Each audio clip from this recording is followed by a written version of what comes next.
Voilà, chers frères et sœurs, shalom, soyez abondamment bénis, que la grâce de notre Seigneur soit sur vous.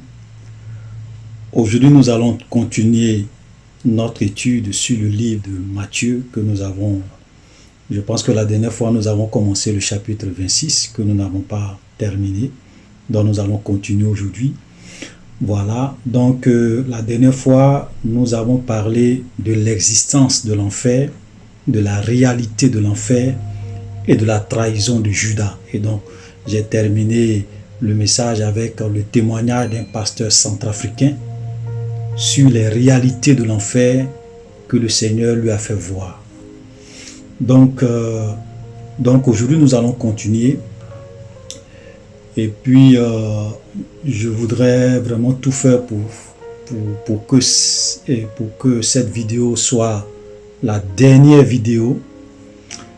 Et après cette vidéo, qui est la dernière vidéo sur le livre de Matthieu, voilà, pour ceux qui nous prennent en marche, nous sommes en train de faire une étude chapitre par chapitre de tout le livre de Matthieu. Et donc aujourd'hui, ça sera la dernière vidéo sur le chapitre, sur le reste du chapitre 26, le chapitre 27. Et puis, voilà, sur le reste du chapitre 26, le chapitre 27 et le dernier chapitre, le chapitre 28. Donc, on va essayer un peu d'aller vite aujourd'hui. Et puis, quand nous allons, avec la fin de cette étude, pardon, sur le livre de Matthieu, nous allons commencer l'étude du livre de l'Apocalypse. Le dernier livre de la Bible, le livre de la Révélation, le livre de l'Apocalypse. Parce que j'avais déjà fait un certain nombre d'enseignements, sur le livre de l'Apocalypse concernant les 7 sceaux, les 7 trompettes, les 7 tonnerres et les 7 coupes, voilà, du jugement de Dieu. Et je pense que j'ai eu à reprendre ces enseignements-là, à faire de nouveaux montages. Par exemple, l'enseignement sur le gouvernement mondial et le premier sceau de l'Apocalypse. Et puis la vidéo passée où nous avons fait l'enseignement sur les 7 sceaux et les 7 tonnerres de l'Apocalypse avec l'interprétation de Apocalypse chapitre 12.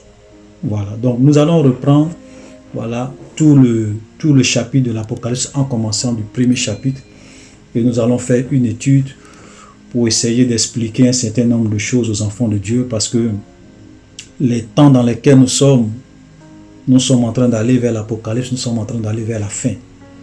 Voilà, c'est pour cela que, en tant qu'enfants de Dieu, nous devons nous préparer, nous devons nous sanctifier, nous devons nous purifier, nous devons être prêts pour que nous soyons enlevés lorsque Jésus reviendra. Parce que les choses qui vont se passer après l'enlèvement de l'Église, c'est vraiment terrible, c'est vraiment inimaginable. Et ce sont des choses vraiment, c'est vrai qu'on peut en parler, mais on n'a pas tous les détails de ce qui s'en vient. Mais c'est quelque chose de grave, que l'humanité n'a jamais connu, que l'humanité n'a jamais vu de ses yeux. Ce sont des choses qui dépassent l'entendement. Et nous avons vu un peu d'échantillon dans la dernière vidéo concernant les 7 trompettes et les 7 tonnerres. Amen. Donc nous devons nous apprêter, chers frères et sœurs. Nous sommes dans les temps de la fin. Purifions-nous, éloignons-nous du mal. Voilà, battons-nous contre le péché. Craignons Dieu, faisons sa volonté, servons-le, pour que nous soyons du nombre de ceux qui seront enlevés lorsque Jésus reviendra. Voilà. Donc, aujourd'hui, nous allons continuer avec Matthieu 26. La dernière fois, nous nous sommes arrêtés sur le verset 24, que je lis. Le Fils de l'homme s'en va selon ce qui est écrit de lui, mais malheur à l'homme par qui le Fils de l'homme est livré. Mieux vaudrait pour cet homme qu'il ne fût pas né.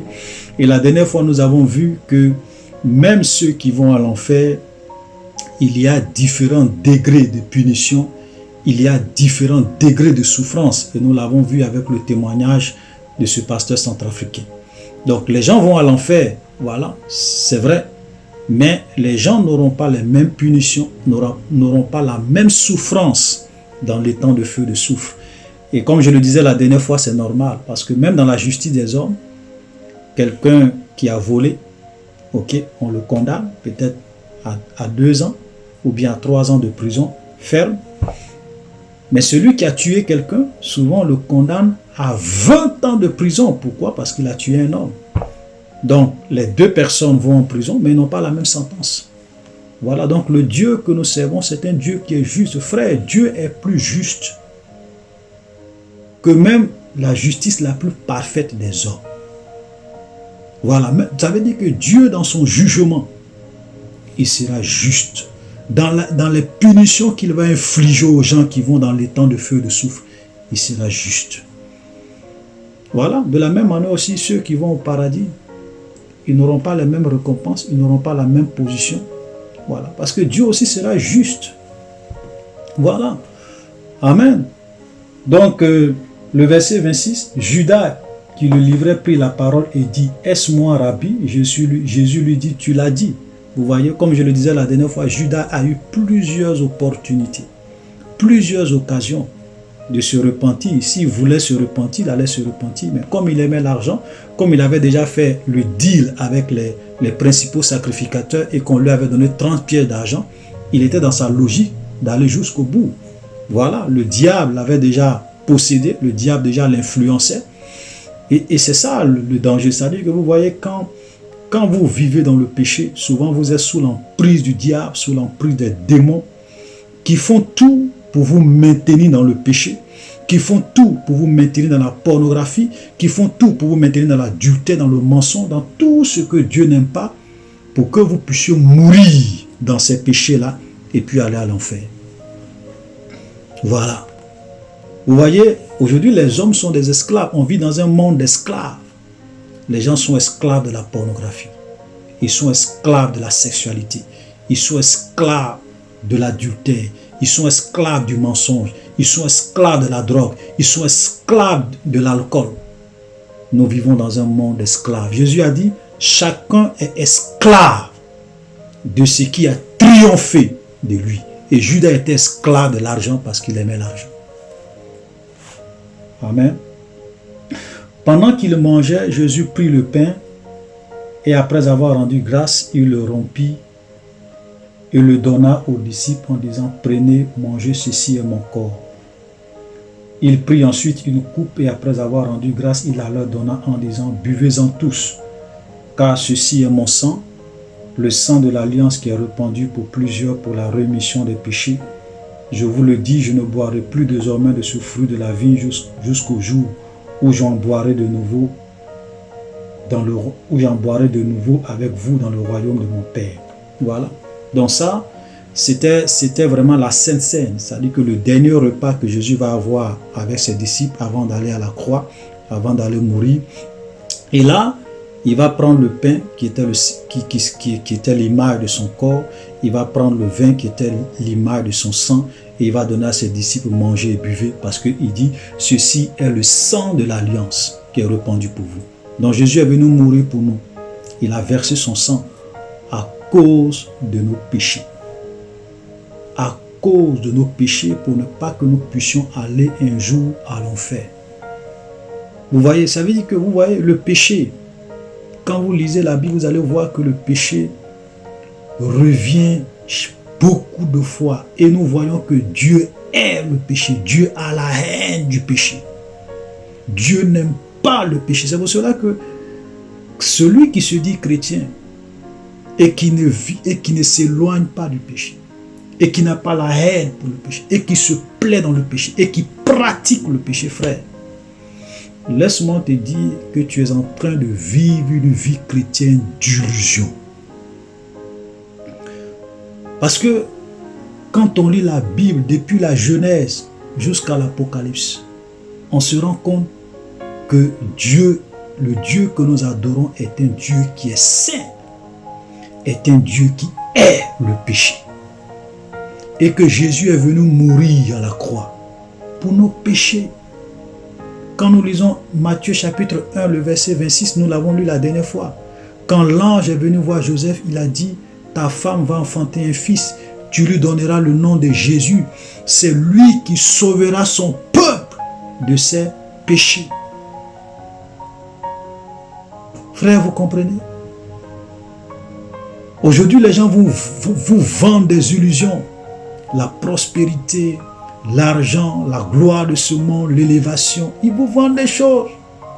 Mais ils ne vous prêchent pas sur le péché. Ils ne vous prêchent pas sur ce qui va faire qu'un jour, vous n'allez pas entrer au paradis. Frère, laisse-moi te dire. Tu peux entrer au paradis sans avoir chassé un seul démon dans ta vie. Tu peux entrer au paradis même en étant malade et en mourant de ta maladie, tu peux entrer au paradis. Tu peux entrer au paradis même si tu es pauvre, tu peux entrer au paradis. Dieu ne va jamais t'envoyer à l'enfer parce que tu es pauvre. Mais laisse-moi te dire une chose. Tous ceux qui vivent et qui pratiquent le péché, même un seul, ne va pas entrer au paradis. C'est pour cela que la Bible dit que nous devrons nous sanctifier, vous seriez saints, car je suis saint. Et la Bible dit que sans la sanctification, nul ne verra le Seigneur. C'est pour cela que la sanctification, la sainteté doit être le message central dans toute église véritable. Si vous êtes dans une église où on ne prêche pas sur le péché, où on ne vous enseigne pas la sanctification, où on ne vous enseigne pas la crainte de Dieu, mais les pasteurs, les responsables passent leur temps à vous parler de prospérité, frère, quittez cette église. Quittez cette église. Voilà. Parce qu'aujourd'hui, c'est l'évangile de prospérité qui est devenu maintenant l'évangile. On dit aux gens, venez à Jésus, il va régler vos problèmes. Venez à Jésus, il va vous donner mari. Venez à Jésus, vous allez être ceci, vous allez être grand. Dieu va résoudre tous vos problèmes. Maintenant, souvent, quand les gens viennent à Jésus sur cette base, ils se rendent compte que souvent, même quand ils deviennent chrétiens, c'est là même que leurs problèmes augmentent. C'est là même que tout le monde se lève contre eux. C'est là même qu'ils sont persécutés, qu'ils ont des problèmes. La vie chrétienne, ce n'est pas une vie de facilité. Jésus a dit, nous devons prendre notre croix et le suivre. Si tu veux vivre une vie de confort, une vie de facilité, ce n'est pas la peine de devenir chrétien. Frère, c'est la vérité. Voilà. Si tu veux vivre une vie de facilité, ce n'est pas la peine de devenir chrétien. Parce que le jour que tu vas dire que tu deviens un véritable chrétien, le diable sera contre toi, les agents du diable seront contre toi, les sorciers seront contre toi. Même tu vas aller dans ton travail, ton patron peut-être qui est un mystique, il sera contre toi et il va te combattre, il va te créer tous les problèmes. C'est pour cela que les vrais chrétiens, ce sont des gens souvent qui ont beaucoup de problèmes, qui ont beaucoup de difficultés. Pourquoi? Les gens souvent les combattent. Pourquoi? Parce qu'ils veulent vivre comme Dieu le veut. Si vous êtes une jeune fille et que vous voulez vous habiller comme Dieu veut, les gens vont se moquer de vous dans votre quartier. Ils vont vous persécuter. Non, vous êtes dépassé, vous êtes ceci, cela. Tout ça pour vous décourager. Donc si vous n'aimez pas être découragé, si vous n'aimez pas que les gens parlent mal de vous, ce n'est pas la peine de devenir chrétien. Voilà. Donc frères et sœurs, nous devrons vivre dans la sainteté. La vie chrétienne n'est pas une vie facile. Il peut arriver des moments où tu n'as rien à manger. Il peut arriver des moments où les gens vont te combattre. Tu peux arriver des moments où point rien ou point non, même ton papa, même ta maman va se révolter contre toi. Les gens vont, même dans ta propre famille, les gens vont te combattre. C'est pour cela que Jésus a dit, quand nous lisons Jésus, dans Matthieu, on a lu, quand on faisait l'étude sur l'un des chapitres, il a dit, je ne suis pas venu pour apporter la paix dans ce monde, ça c'est Jésus qui parle, mais je suis venu apporter l'épée. Désormais, la belle-mère sera contre sa belle-fille, le père sera contre son fils, le fils sera contre son frère, et dans une maison, voilà, il y aura une division. Voilà. Pourquoi Jésus dit ça? C'est pas que Jésus vient créer la paix. C'est pas que Jésus vient créer la guerre dans les familles, mais en fait, ce que Jésus est en train de dire, c'est que souvent, parce que tu es chrétien, les gens qui ne sont pas chrétiens et qui sont influencés par les démons, ils vont vouloir te combattre, ils vont te haïr, souvent même sans raison.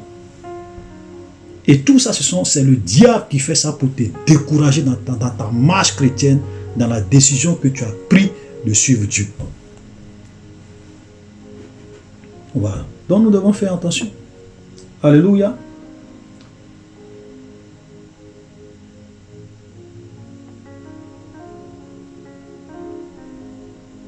Le verset 29, Jésus dit, « Je vous le dis, je ne boirai plus désormais de ce fruit de la vigne jusqu'au jour où j'en boirai du nouveau avec vous dans le royaume de mon Père. » Frère, laissez-moi vous dire encore que vous voyez, lorsque nous allons aller au ciel, nous allons vivre des choses extraordinaires.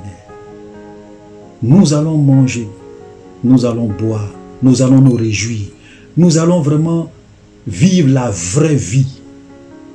Ce que les gens appellent dans ce monde la vie, ce n'est pas ça la vie. La vraie vie, ça sera avec Jésus, ça sera dans le royaume des cieux.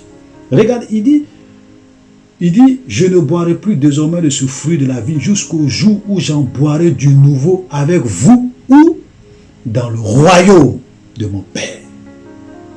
C'est-à-dire que même au ciel, là, il aura une fête, nous allons nous réjouir, nous allons manger, nous allons boire, nous allons vraiment nous promener, nous allons découvrir ce nouveau monde que Dieu va créer, nous allons voyager à la vitesse de la lumière, nous allons avoir des corps glorieux qui vont défier les lois de la nature.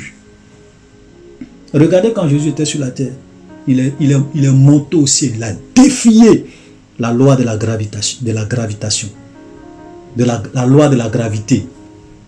Voilà, excusez-moi. Ok? Voilà. Frère, l'avenir est extraordinaire. Nous allons avoir un corps glorieux, ce corps-là. Tu pourras disparaître et apparaître à n'importe quel endroit où tu veux. Vous voyez souvent les disciples, quand Jésus est ressuscité, ses disciples étaient dans une maison et il est apparu au milieu d'eux. Il n'a pas frappé la porte pour qu'on vienne l'ouvrir. Il est apparu tout d'un coup. C'est-à-dire qu'un corps qui peut disparaître et apparaître n'importe où. Frère, l'avenir est extraordinaire. C'est pour cela que le cœur de Dieu est attristé quand il voit les hommes mourir dans ce monde pour des plaisirs éphémères. Quand Dieu est vraiment attristé de voir des hommes mourir pour des miettes. Les gens meurent pour des miettes, pour quelques minutes de plaisir sexuel, pour quelques minutes pour quelques billets de milliards, pour quelques, même les milliards, même si quelqu'un vient te donner des milliards, devant Dieu, ce sont des miettes par rapport à la vie éternelle. Ce sont des miettes. Les gens vendent leur vie, ils vendent leur vie à cause des miettes, à cause du travail, des miettes, à cause de l'argent, des miettes, à cause d'une voiture, des miettes, à cause d'un travail, des miettes. Ils vendent, ok, leur âme au diable. Ce sont des miettes. Vous imaginez, la Bible dit que nous allons vivre pour l'éternité. Des milliards et des milliards d'années, tu vis. C'est inimaginable. Ce que Dieu réserve pour nous, c'est inimaginable. C'est pour cela que Paul pouvait dire, les souffrances du temps présent ne pourront pas être comparées à la gloire à venir. Notre avenir est extraordinaire. Alléluia. Verset 30, après avoir chanté les cantiques, il se rendit à la montagne des Oliviers. Voilà, vous voyez que même Jésus chantait des cantiques avec ses disciples. Donc chanter les cantiques, louer Dieu, danser pour le Seigneur, c'est pas mauvais. Même Jésus même chantait des cantiques. On dit après avoir chanté les cantiques, il se rendit à la montagne des Oliviers. Amen. Verset 31, pardon. Alors Jésus leur dit, je serai pour vous toute cette nuit une occasion de chute, car il est écrit, je frapperai le berger et les brebis du troupeau seront dispersées. Mais après cela, je serai ressuscité, je vous précéderai en Galilée. Donc Jésus est en train de dire à ses disciples qui, non seulement il allait mourir, mais le troisième jour, il allait être ressuscité et il allait les précéder en Galilée. Pierre, prenant la parole, lui dit, quand tu seras pour tous une occasion de chute, tu ne le seras jamais pour moi. Jésus lui dit, je te le dis en vérité, cette même nuit, avant que le coq chante, tu me régneras 3 fois. Pierre lui répondit, quand il me faudra mourir avec toi, je ne te régnerai point. Et tous les disciples disent la même chose. Là-dessus, Jésus alla avec eux dans un lieu appelé Gethsémani, et il dit aux disciples, asseyez-vous ici pendant que je m'éloigne pour prier. Et je pense que quand Pierre disait à Jésus que même si tout le monde te réunit, moi je ne vais pas te régner, Pierre était sincère. Ce qu'il disait, il croyait en cela de tout son cœur. Vous voyez, souvent vous pouvez être dans une position où vous dites, non, si c'était moi, je n'allais pas faire ça. Non, Seigneur, moi je ne peux jamais t'abandonner. Non, Seigneur, moi je vais toujours te craindre. Non, Seigneur, moi je ne peux jamais tomber dans le péché. Frère, sois humble. Parce que souvent quand la tentation vient, toi-même tu te demandes ce qui t'arrive. C'est pour cela que la Bible dit que nous devons prendre garde, que celui qui se croit debout prenne garde de peur qu'il ne tombe.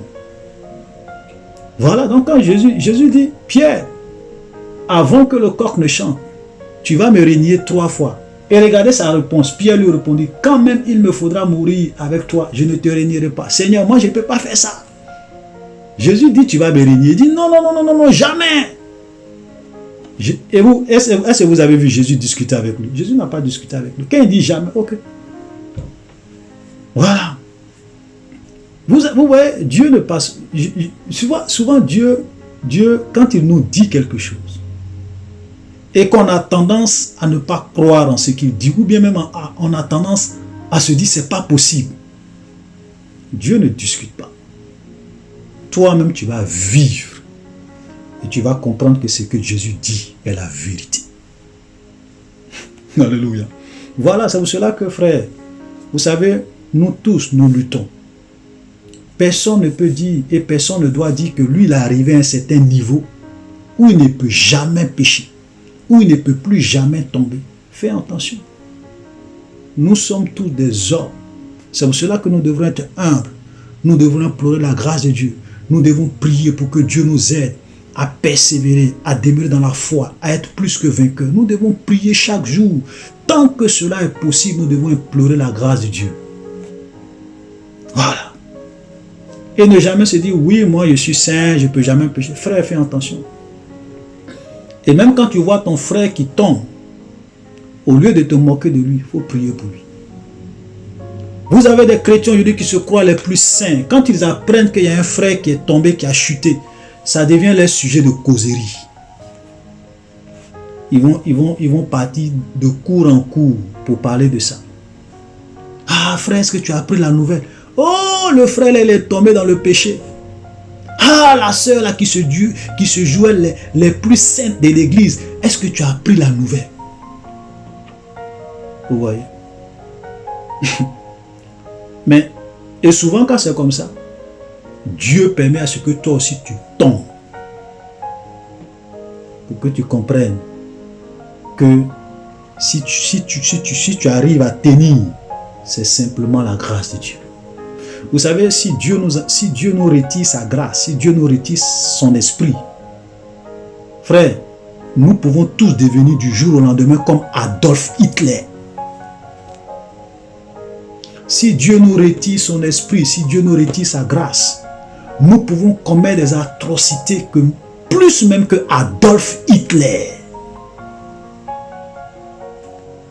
C'est pour cela qu'un enfant de Dieu doit toujours être humble. Et ne pas se moquer des autres qui se battent. Les encourager, les aider. Alléluia.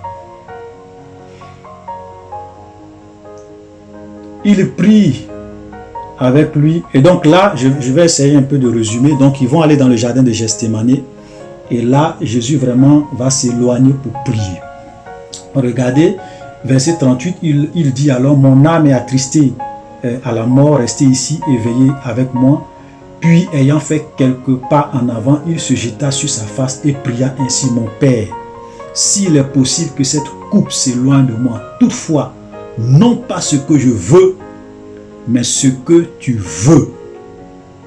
Verset 40, il vint vers les disciples qu'il trouva endormis et il dit à Pierre, vous n'avez pas pu veiller 1 heure avec moi, veillez et priez, afin que vous ne tombiez point dans la tentation. L'esprit est bien disposé, mais la chair est faible.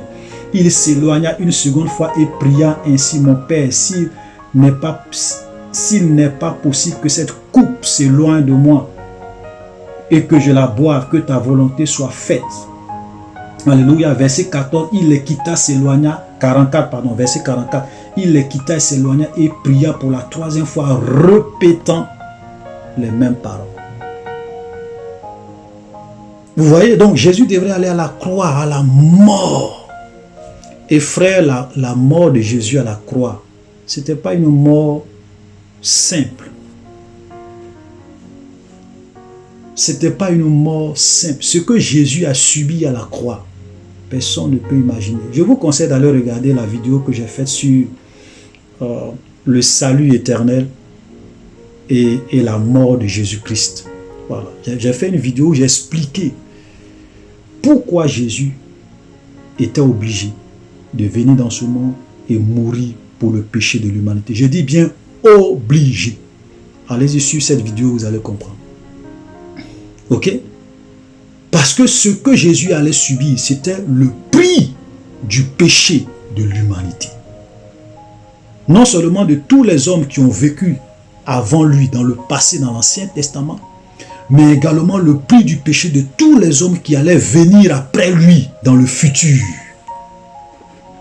Ce sang, ce sacrifice devrait être capable de pardonner tous leurs péchés. Ce n'était pas un jeu. Ce n'était pas de l'amusement. Nous les hommes, nous ne pourrons jamais comprendre la profondeur, les douleurs, la souffrance que Jésus a subie à la croix. On peut pas, aucun homme ne peut comprendre ça. Ça nous transcende, ça nous dépasse. Alléluia. Donc, et il va prier. Et regardez le verset 44, il dit, veillez et priez afin que vous ne tombiez pas dans la tentation. L'esprit est bien disposé, mais la chair est faible. Vous comprenez? Tout à l'heure, je disais que si Dieu nous retire sa grâce et son esprit, nous allons devenir tous comme des Adolf Hitler. Mais regardez, le Seigneur dit, veillez et priez. Pourquoi nous devrons veiller et prier? Afin que vous ne tombiez pas dans la tentation. Pourquoi beaucoup de chrétiens aujourd'hui sont vaincus par le péché, tombent dans la tentation, vivent dans le péché, pratiquent le péché? Pourquoi? Parce qu'ils ne veillent pas, parce qu'ils ne prient pas. Il y a des chrétiens qui ne prient plus. Toutes leurs prières, c'est lorsqu'ils sont devant la nourriture, Seigneur bénis ce plat. Toutes leurs prières, c'est lorsqu'ils vont dormir, Seigneur bénis, veille sur moi, protège-moi, Amen. Quand ils se réveillent le matin, Seigneur. Mais prendre eux-mêmes des moments de prière, se lever à 4 heures, à 2 heures, à 5 heures, à 6 heures, à 7 heures, prier pendant 2 heures du temps, prier pendant 1 heure du temps, prier même pendant 30 minutes pour réellement prier, avoir une intimité avec Dieu. Jamais. Ils n'ont pas de vie de prière. Mes frères, si tu n'as pas de vie de prière, ne sois pas étonné que le péché te domine. Ne sois pas étonné que tu vis dans la pornographie. Ne sois pas étonné que tu vis dans l'impudicité. Ne sois pas étonné que tu vis dans l'adultère. Ne sois pas étonné que ce péché, que tu vis dans la masturbation. Ne sois pas étonné que ce péché que tu traînes depuis tes années te domine. Ne sois pas étonné de ça. Parce que Jésus est clair. Veillez et priez afin que vous ne tombiez pas dans la tentation. Donc la prière. Vous savez, quand vous avez une vie de prière, quand vous vous approchez de Dieu, Dieu s'approche de vous. Moi, dans mon expérience, j'ai vu qu'il y avait des péchés qui me fatiguaient. Mais quand j'ai commencé à avoir une vie de prière et que j'ai commencé à m'approcher de Dieu, Dieu s'est approché de moi. Et quand Dieu s'approche de toi, il s'approche avec sa lumière, avec sa sainteté, avec sa pureté. Et il te délivre de tous les péchés, les liens qui te fatiguent. Pourquoi beaucoup de chrétiens sont liés? Parce qu'ils ne prient pas, parce qu'ils n'ont pas une vie de prière. Ils ne jeûnent pas, ils ne prient pas. Ils veulent mener une vie facile. Ils veulent qu'on leur donne des prières, des formules magiques. Ils veulent qu'on leur donne des psaumes. Ouais, il faut prier avec tel psaume, ça va aller. Frère, si tu veux, il faut prier avec 10 000 psaumes. Si tu ne veilles pas, tu ne pries pas, tu vas tomber dans la tentation. Voilà. Les gens pensent que la vie chrétienne, c'est... Les gens pensent que la victoire sur le péché, c'est la magie. Voilà. Dieu n'est pas un magicien. Dieu n'est pas un marabout. Il faut suivre ses règles pour avoir la victoire sur le péché. Voilà. Et il dit, veillez. Vous avez des chrétiens qui vivent dans la masturbation, qui vivent dans l'adultère. Et il se dit, maman, Seigneur, je vais délivrer de la masturbation. Mais il dit, pendant qu'ils disent qu'ils veulent les délivrer de la masturbation, vous savez quoi? Ils s'en vont regarder des films pornographiques, ou bien ils vont regarder des films du monde où arrivé un moment, monsieur, madame, couchent ensemble, on voit les seins des femmes dehors, ou bien de certaines parties intimes qui les excitent. Ou bien ils vont regarder des clips du monde. Et la plupart des clips du monde, en réalité, c'est de la pornographie déguisée. Parce que quand vous regardez beaucoup de clips des chanteurs du monde, c'est quoi? Ce sont des filles qui sont à moitié nues, avec des mini-jupes, avec toutes leurs parties intimes exposées. Et tu penses que tu vas avoir la victoire sur la masturbation. Et tu penses que tu vas avoir la victoire. Alors que tu regardes ces choses, frère, laisse-moi te dire, même dans 100 ans, tu n'auras pas la victoire. Jésus a dit veillez. Quand on dit veillez là, ça veut dire faites attention. Veille sur ta vie, fais attention. Éloigne-toi de tout ce qui ne te plaît. Moi, de tout ce qui peut te pousser à pécher. Moi aujourd'hui, moi je regarde même plus les films américains. Je ne regarde plus les films américains.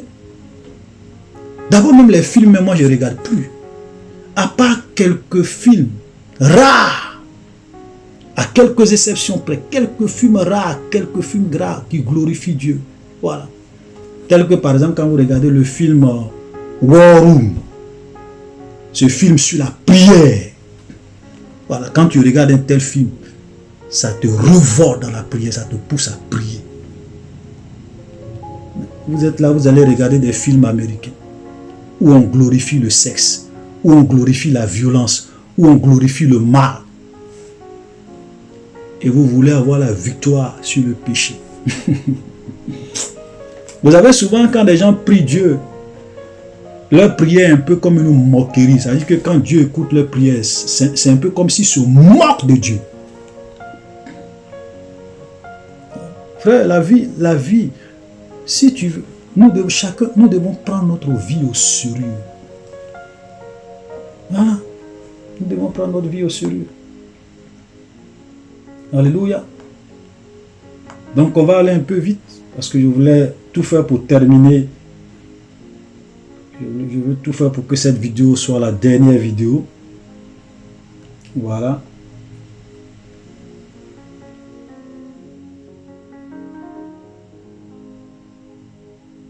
Et vous voyez le verset 44 que nous avons lu tout à l'heure. Il dit, il les quitta et s'éloigna. Il pria pour la troisième fois, répétant les mêmes paroles. Donc il a prié, c'est-à-dire il prie, il revient vers ses disciples, il va prier, il répète. Et la Bible dit, il répétant les mêmes paroles. Vous savez, vous pouvez prier pendant des jours, pendant des semaines, pendant des mois pour le même sujet. Jésus priait et il répétait les mêmes paroles. Est-ce que Seigneur aide-moi? Est-ce que cette couple-là s'éloigne de moi? Vous avez des chrétiens aujourd'hui, quand ils prient un peu, ils sont découragés. Ils prient un peu, ils sont découragés. Ils prient 2 jours, 3 jours, ils sont découragés. Frère, revenons à la parole. Alléluia. Et donc là, les gens, après cela, les gens vont arrêter Jésus. Ok. Ils vont arrêter Jésus parce que Judas, qui avait reçu le mandat de livrer Jésus, va jouer son rôle et les gens vont venir arrêter Jésus. Et pendant que les gens sont en train d'arrêter Jésus, regardez, ok, regardez le verset 51. Et voici un de ceux qui étaient avec Jésus étendit la main et tira son épée. Il frappa le serviteur du souverain sacrificateur et lui emporta l'oreille. Donc il y a un des disciples de Jésus qui va prendre une épée, puisqu'ils sont venus l'arrêter, Jean pour faire la guerre, et il va couper l'oreille de quelqu'un. Et regardez là ce que Jésus va dire. Alors Jésus lui dit, remets ton épée à ta place, car tous ceux qui prendront l'épée mourront par l'épée. Penses-tu que je ne puisse pas invoquer mon Père qui me donnera à l'instant plus de 12 légions d'anges? Comment donc s'accomplira les Écritures d'après lesquelles il doit en être ainsi? Vous comprenez? Jésus dit ici que remets ton épée à sa place, car tous ceux qui prendront l'épée périront par l'épée. Frère, laisse-moi te dire, tous ceux qui tuent par l'épée vont mourir par l'épée. Et quand la Bible dit, quand Jésus dit tous ceux qui mourront par l'épée vont mourir par l'épée, ne pensez pas forcément que cela veut dire que de leur vivant sur la terre, ils vont forcément mourir aussi par l'épée. Non, non, non, ce n'est pas ce que ça veut dire. Vous allez voir que souvent, dans beaucoup de pays, il y a des criminels de guerre qui tuent les gens, des rebelles qui tuent les gens, qui ont violé, qui ont tué des gens, et puis souvent ils meurent en paix. Voilà, ils meurent en paix sans que on les tue aussi par des fusils, on les tue aussi par l'épée. Mais la dernière fois, quand on a écouté le témoignage de ce pasteur centrafricain sur les réalités de l'enfer, vous avez vu ce qu'il a dit? Il dit que lorsqu'il allait à l'enfer, il a vu un rebelle de son pays qui souffrait, qui avait une kalachnikov dans sa main, et la main était là, et le sang coulait, et il souffrait, il criait. Frère, ça veut dire que tout ce que les gens font subir aux autres sur cette terre, à l'enfer, eux aussi vont subir la même chose, et même 1000 fois plus douloureux que ce qu'ils ont fait subir aux autres. Tous ceux qui vivent dans la prostitution, tous ceux qui vivent dans le mensonge, tous ceux... Frère, je n'ai pas envie de raconter un certain nombre de choses ici parce que ça va vraiment blesser la sensibilité des gens. Les gens qui sont impudiques, quand vous regardez certaines personnes qui sont allées voir l'enfer, ce qu'ils décrivent, ce que les gens vivent, tous ceux qui vivaient dans l'impudicité, dans l'adultère, qui avaient une vie de débauche, ce que les démons les font subir à l'enfer. Ça veut dire que ce qu'ils faisaient sur la terre, là, les démons leur font subir ça à l'enfer, mais avec une intensité inimaginable. Donc quand Jésus dit, tous ceux qui prendront l'épée périront par l'épée, Jésus sait de quoi il parle. Alléluia. Alléluia. Donc ils vont arrêter Jésus, et quand ils vont arrêter Jésus, ils vont maintenant l'envoyer chez le souverain sacrificateur pour l'accuser. Ok? Ils vont l'arrêter, ils vont l'envoyer chez le souverain sacrificateur pour l'accuser. Et regardez, nous allons lire quelques passages. Les principaux sacrificateurs et tout le Sanhédrin cherchaient quelques faux témoins contre Jésus pour le faire souffrir. Vous voyez, ils ont arrêté Jésus. Donc, ils vont maintenant chercher quelques faux témoins. Parce que vous voyez, quand les gens veulent commettre un crime, ils veulent que le crime soit parfait. Voilà. Eux-mêmes, ils savaient qu'ils ont arrêté Jésus sans raison valable. Donc, il faut qu'on trouve, il faut qu'on trouve des choses pour l'accuser. Donc, ils vont chercher des faux témoins pour venir accuser Jésus. Ok? Les principaux sacrificateurs, tous les cherchaient quelques faux témoins contre Jésus, suffisants pour le faire mourir. Suffisants pour le faire mourir, mais ils n'en trouvaient point. Quoique plusieurs faux témoins se fussent présentés, enfin il en vint deux qui dirent, celui-ci a dit, je détruirai le temple et je le rebâtirai en 3 jours. Le souverain sacrificateur s'éleva et lui dit, ne réponds-tu rien? Qu'est-ce que ces hommes déposent contre toi? Jésus garda le silence. Vous savez, souvent quand les gens vous accusent, ce n'est pas la peine de répondre. Voilà. On ne répond pas à tout. Moi, souvent, quand je fais mes vidéos, il y a des gens qui viennent faire des commentaires bizarres, qui viennent distraire les gens. Souvent, ce que je fais, je supprime le commentaire, je te bannis de ma page, je te bloque de ma page. Parce que je ne suis pas là pour répondre à tout le monde.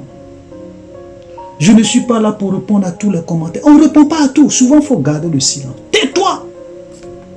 Voilà. Ok. Alléluia.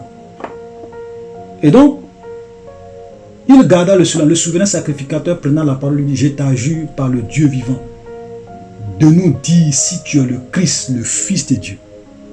Donc, le souverain sacrificateur le souverain se leva et dit, dis-nous par le Dieu vivant si tu es le Christ, le Fils de Dieu. Et Jésus était le Christ, il était le Fils de Dieu. Et Jésus va lui répondre, tu l'as dit. Et je vous déclare, et de plus, je vous le déclare, vous verrez désormais le Fils de l'homme assis à la droite de la puissance de Dieu et venant sur les nuées du ciel. Alors le souverain sacrificateur déchira ses vêtements en disant, il a blasphémé. Qu'avons-nous encore besoin de témoins? Voici, vous venez d'entendre son blasphème. Que vous en semble? Il répondit, il mérite la mort. Voilà. Parce que c'était leur objectif.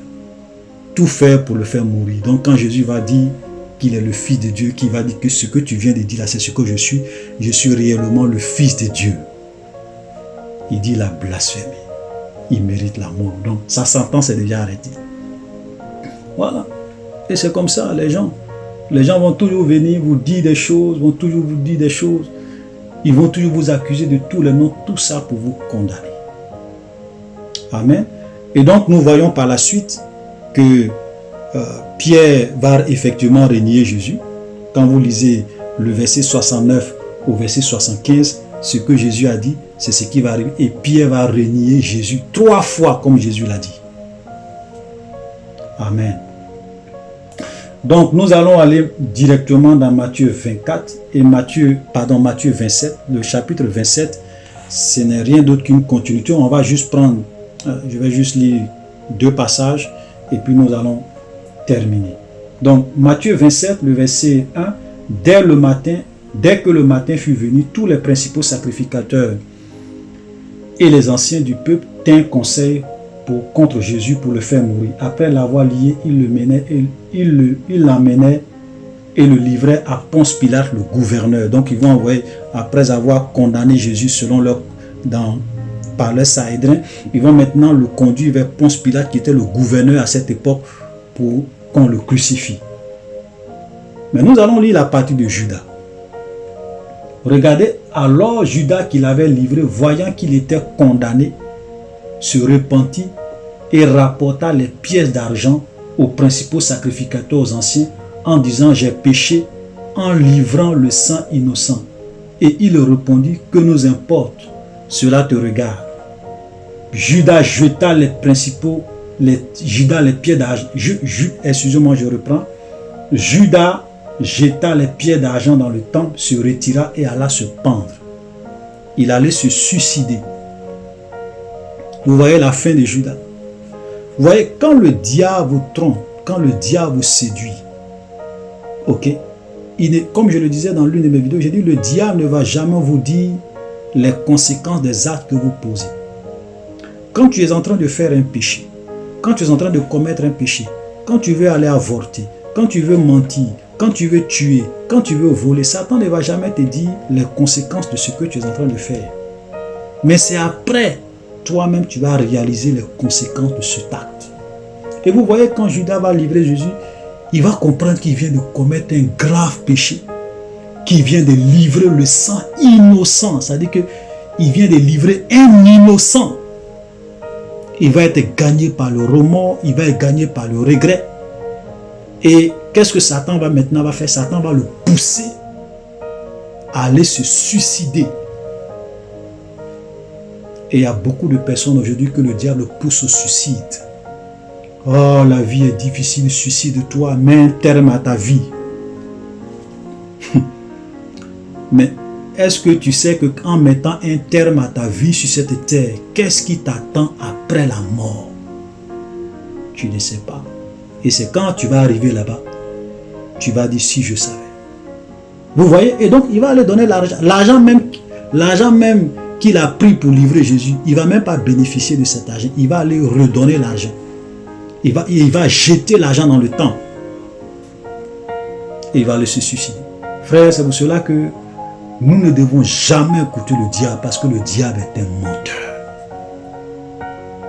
Satan est un menteur. Il va dire, ah mais cette fille-là, c'est une belle fille, il faut coucher avec elle. Tu vas te procurer du plaisir. Et quand tu vas aller coucher avec cette fille, ou bien cet homme, Satan va profiter et il y a un démon qui va te posséder et qui va détruire ta vie. Souvent les gens disent, oui, c'est une seule nuit. Vous ne connaissez pas le diable. C'est vrai, tu vas penser que c'est une seule nuit. Mais cette seule nuit que tu as passée avec cette femme ou ce monsieur, ça sera la fin de ta vie. Ou bien ça sera le début de tes souffrances. C'est pour cela que vous avez des jeunes filles aujourd'hui qui ne peuvent pas se marier.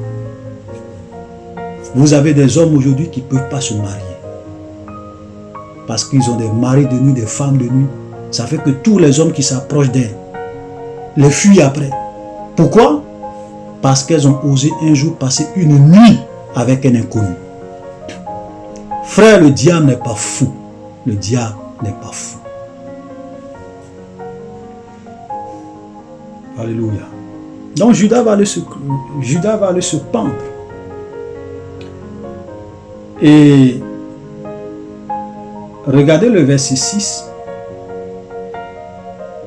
Les principaux sacrificateurs les ramassaient et dit, il n'est pas permis de les mettre dans le trésor sacré, puisque c'est le prix du sang. Et après en avoir délibéré, ils achetaient avec cet argent le champ du potier pour la sépulture des étrangers. C'est pourquoi ce champ a été appelé champ du sang jusqu'à ce jour. Vous voyez? Donc, les 30 pièces que Judas a pris pour livrer Jésus, la valeur de ces 30 pièces d'argent, ça ne pouvait acheter qu'un champ, un terrain pour enterrer les étrangers. Vous voyez, c'est pour cela que je disais la dernière fois que les disciples de Jésus n'étaient pas riches. Ils n'étaient pas prospères. Ils avaient le minimum pour vivre. Donc les gens qui viennent vous dire Jésus était riche, les disciples de Jésus étaient riches pour soutenir leur évangile de prospérité, ce sont des menteurs, des manipulateurs. C'est pas vrai. Jésus n'était pas riche, ses disciples n'étaient pas riches. Alléluia.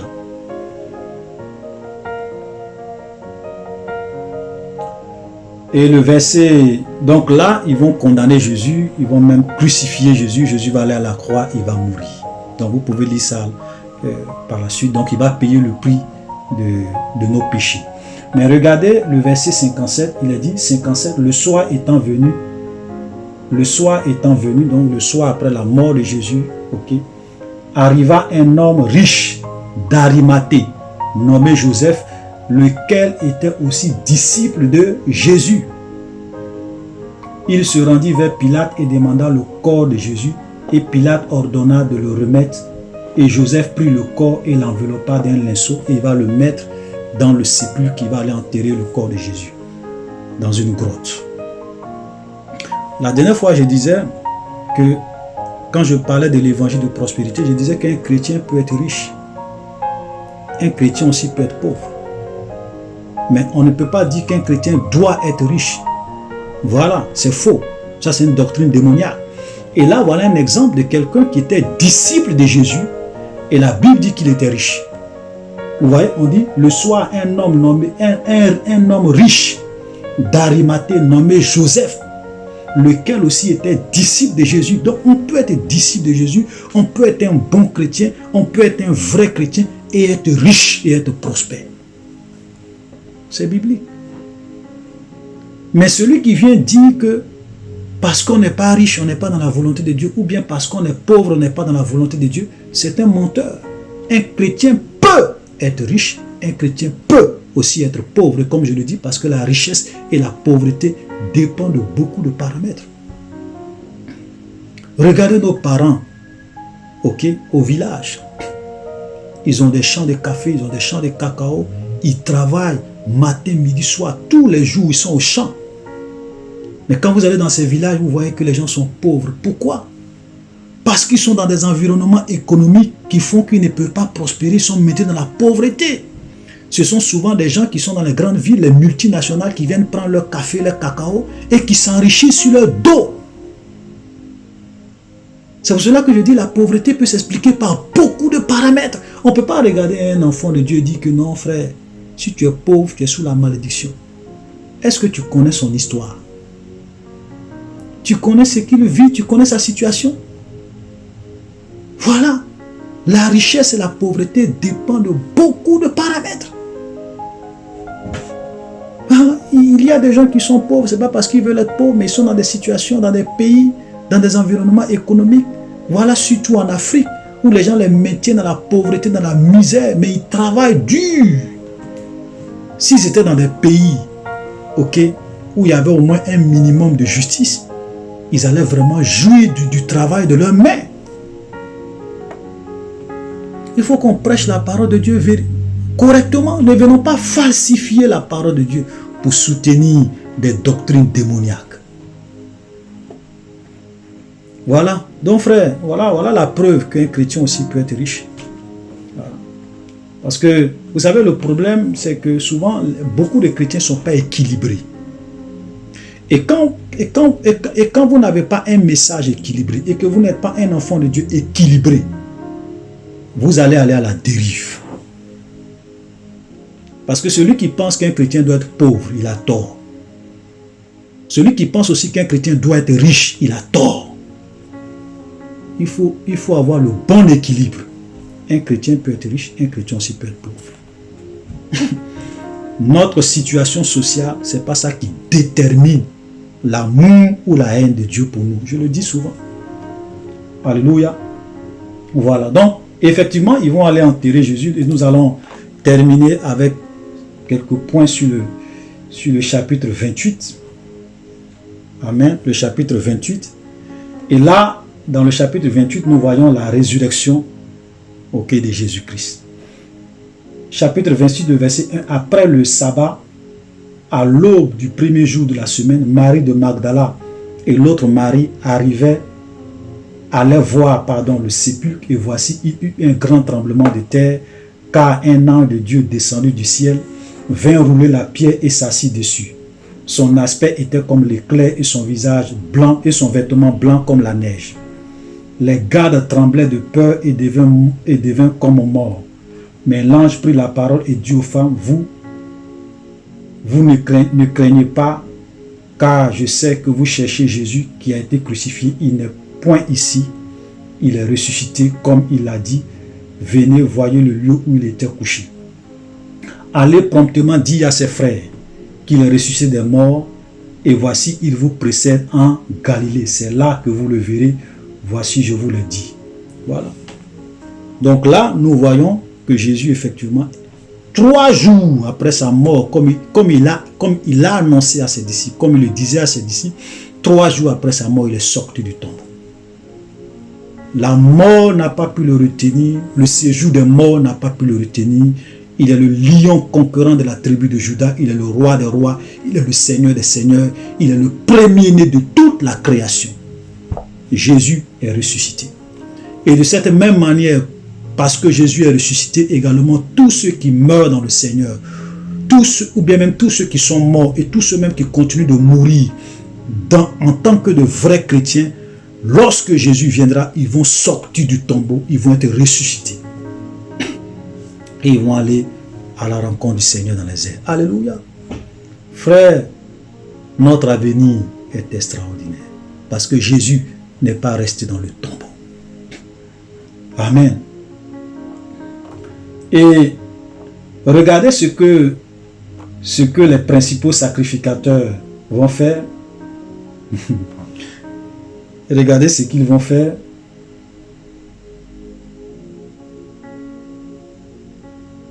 Verset 11. Matthieu 28, verset 11. Pendant qu'il était en chemin, quelques hommes de la garde montèrent dans la ville et annoncèrent aux principaux sacrificateurs tout ce qui était arrivé. Donc les gardes qui étaient là et qui ont vu le tremblement de terre, qui ont vu l'ange et qui ont expérimenté la résurrection de Jésus, ils vont venir dire ce qu'ils ont vu aux principaux sacrificateurs. Et regardez, ce qu'ils vont dire. Ceux-ci, après s'être rassemblés avec les anciens et avoir tenu conseil, donnaient aux soldats une forte somme d'argent. Vous voyez des religieux corrompus. Comment des hommes qui se disent qu'ils sont serviteurs de Dieu peuvent corrompre des gens, leur donner de l'argent pour ne pas que les gens partent.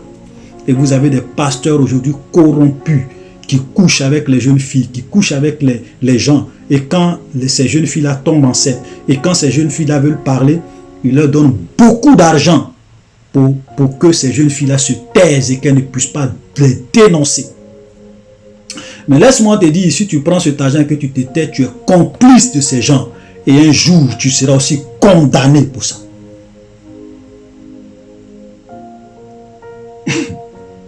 Frère, si tu te laisses corrompre par de faux hommes de Dieu, qui font des choses qui ne sont pas la gloire de Dieu, au lieu de dénoncer, au lieu d'avertir les gens, au lieu de crier au scandale, tu préfères prendre l'argent de ces pasteurs corrompus et te taire. Tu es coupable de leurs actes. Tu participes à leur péché. Voilà.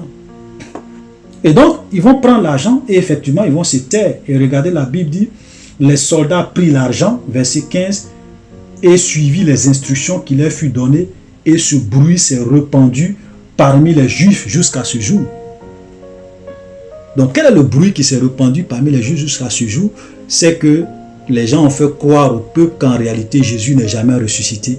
Ce sont ses disciples qui sont venus prendre son corps pour faire croire aux gens qu'il est ressuscité. Vous voyez les conséquences. Parce que s'ils avaient dit la vérité, les gens allaient vraiment peut-être se repentir et dire, ah oui, c'est vrai, on l'a crucifié, mais vraiment s'il est ressuscité, c'est qu'il était réellement le Fils de Dieu. Et beaucoup pouvaient se convertir à cause de ça. Voilà. Tu vas dans une église, le pasteur couche avec toi. Le pasteur trompe sa femme. Et toi-même, tu sais, tu connais la vérité. Mais au lieu de venir dire ça, exposer, pour que les gens qui croient en ces faux pasteurs, eux aussi, soient délivrés, pour ne pas que d'autres jeunes filles puissent tomber dans leur piège, tu préfères prendre cet argent et puis te taire. Voilà. Tu ne diffères en rien de ces soldats qui ont pris l'argent et qui ont préféré répandre le mensonge et qui ont préféré laisser les gens dans le doute. Frère, je vous assure qu'au jour du jugement, il y a des gens qui seront surpris. Ils seront étonnés. Et nous allons découvrir des choses qui vont nous dépasser. Parce que Jésus a dit, rien de ce qui est caché ne sera connu. C'est-à-dire que tout ce que les gens font dans le secret, au jour du jugement, ça sera exposé. Et si je veux parler à la manière des hommes, ça sera exposé sur un écran géant. Tout ce que tu fais dans le secret, tout ça, tout ce que tu dis dans le secret, ça sera exposé sur un écran géant et puis tout le monde va voir. Et les gens vont voir et ils vont savoir que, ah, c'était la vie que tu menais. Alléluia. Dernier passage. Les 11 disciples allaient en Galilée sur la montagne que Jésus leur avait indiquée, désignée, et quand ils le virent, ils se prosternaient devant lui. Mais quelques-uns eurent des doutes. Verset 18. Jésus s'étant approché leur parlant ainsi, tout pouvoir m'a été donné dans le ciel et sur la terre. Allez, faites de toutes les nations des disciples, les baptisant au nom du Père, du Fils et du Saint-Esprit, et enseignez-leur à observer tout ce que je vous ai prescrit. Et voici, je suis avec vous tous les jours jusqu'à la fin du monde. Voilà. Donc, nous allons vraiment nous attarder un peu sur la dernière parole de Jésus, la dernière phrase de Jésus, les dernières consignes de Jésus avant d'aller au ciel. D'abord, il dit, tout pouvoir m'a été donné dans le ciel et sur la terre. Frère, Jésus a reçu tout pouvoir dans le ciel et sur la terre. C'est pour cela qu'il dit, je vous ai donné le pouvoir de marcher sur les serpents et les scorpions et sur toute la puissance du diable et rien ne pourra vous nuire. Un véritable enfant de Dieu a le pouvoir sur le diable, sur les démons, sur les puissants des ténèbres. Parce que tout pouvoir, Jésus a reçu tout pouvoir dans le ciel et sur la terre. Tout genou fléchit en son nom. Alléluia. Allez, faites de toutes les nations des disciples, les baptisant au nom du Père, du Fils et du Saint-Esprit. Il y a des gens qui passent leur temps à faire des polémiques sur le baptême. Est-ce qu'on doit baptiser les gens au nom de Jésus? Ou bien on doit baptiser les gens au nom du Père, du Fils et du Saint-Esprit? Parce que quand on va dans le livre des Actes des Apôtres, les disciples ont dit que chacun de vous soit baptisé au nom de Jésus. Je pense que j'ai déjà un peu parlé de ça quand je faisais l'étude sur la Trinité, donc je ne vais pas reprendre ça. Mais, frères, ne vous laissez pas distraire par ces débats inutiles. Baptisez-vous au nom du Père, du Fils et du Saint-Esprit, comme Jésus l'a dit. Comme Jésus l'a dit. Ne vous laissez pas distraire. Voilà, baptisez-vous au nom du Père, du Fils et du Saint-Esprit. Point barre. Et frère, je vous exhorte, parce qu'il y a des gens qui refusent de se baptiser. Si vous n'êtes pas baptisé, c'est vrai que le baptême n'est pas forcément lié à votre salut. Mais si vous n'êtes pas baptisé, c'est qu'il y aura toujours des choses qui vont manquer dans votre vie. Parce que, effectivement, quelqu'un peut... Le baptême n'est pas un critère de salut. Dans certaines circonstances. Par exemple, si quelqu'un aujourd'hui vient et puis il accepte Jésus. Et puis, dès qu'il finit d'accepter Jésus, il meurt. Il va aller au paradis. Dieu ne va pas dire pourquoi tu t'es pas baptisé. Donc tu vas... Non, non, non. Ou bien quelqu'un est sur le lit de l'hôpital. Et tu viens, tu lui annonces l'évangile, tu lui parles de Jésus, il accepte Jésus. Et sur le lit de l'hôpital, il meurt. Il va au paradis. Mais si tu es vivant et que tu as l'opportunité de te baptiser, pourquoi tu refuses de te baptiser? Pourquoi tu refuses? Ça veut dire que tu es en train de désobéir à la parole de Jésus. Jésus a dit les baptisants au nom du Père, du Fils et du Saint-Esprit. Et toi, tu dis tu es chrétien, tu ne veux pas te baptiser? Tu seras surpris si tu ne fais pas attention. Je n'ai pas envie de dire tu ne vas pas aller au ciel. Hein, mais je suis en train de dire tu risques d'être surpris au dernier jour. C'est pour cela que nous devrons chercher à nous baptiser conformément à la parole de Dieu. Et quand je parle de baptême, ce n'est pas venir verser 3 gouttes sur votre tête pour dire que vous êtes baptisé. Nous devrons nous baptiser exactement comme Jésus s'est fait baptiser. Jésus qui était le Fils de Dieu. Jésus qui est notre modèle. Jésus qui est la parole de Dieu. La Bible dit qu'il allait, il s'est déplacé, il allait aux eaux du Jourdain. Il n'est pas resté chez lui là-bas pour que quelqu'un vienne mettre 3 gouttes sur sa tête pour dire qu'il est baptisé. Il n'est pas resté chez lui à la maison pour que quelqu'un vienne verser l'eau sur sa tête pour dire qu'il est baptisé.